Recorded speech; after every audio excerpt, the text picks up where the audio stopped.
A metal bench in the center of Bristol is making the headlines. In a world where so much is falling apart, the news cycle seems unable or unwilling to report on the truth. Instead, they elevate a metal object to a top-tier story. People are being murdered, yet those tragedies are buried while this bench takes the spotlight. What makes this bench special is it faces a blank wall.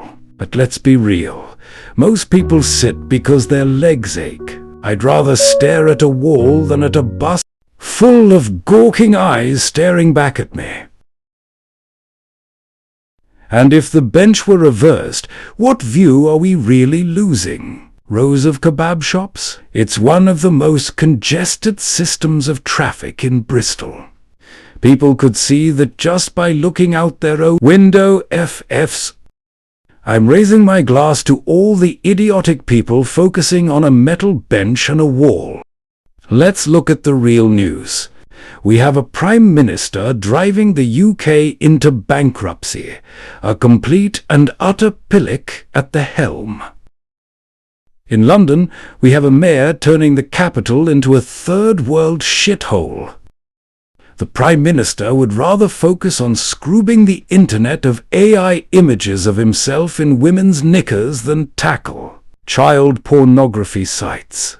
He spends his time blocking inquiries into child abuse. There's something not right there. Then you have the Mayor of London, who refuses to even acknowledge certain crimes the moment the males in question share his own ethnicity. We are living with a massive, corrupt police force that acts only for its own benefit, falsifying evidence and committing perjury just to secure evictions, while thousands of undocumented men enter the UK every day and are shipped into hotels. The government turns its back on UK's citizens dying on their own streets. So, I'm raising a second glass to the news cycle for its absolute dereliction of duty, and for focusing on a city bench that faces a wall. Just look at the soldier that was found homeless and frozen to death in his car.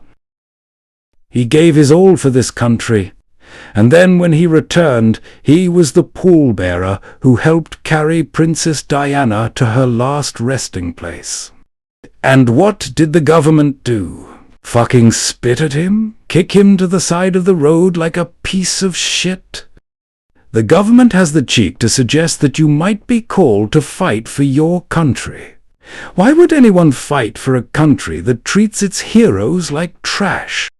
When you've got MPs, particularly Labour Party MPs, committing crimes and just apologising and getting away with it. So does that mean every criminal in the UK now just has to say sorry and walk free?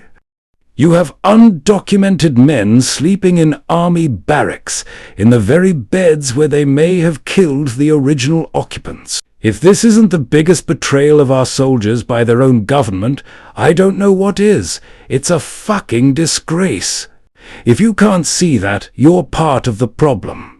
Now the government are asking its citizens to fight.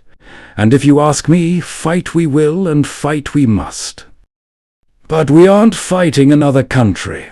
We are fighting for our own survival against a corrupt government, a broken police force, and the elites who have turned the UK into their personal playground. It is time we take a stand and say, no more. To every brother and sister who loves this great country as much as I do, it's time to put the keyboards down and the computers away. No more talk, no more bullshit. It is time to take a real stand and take real action. Let's break the chains of slavery once and for all. So I ask you, brothers and sisters, will you raise a glass with me and come stand with me?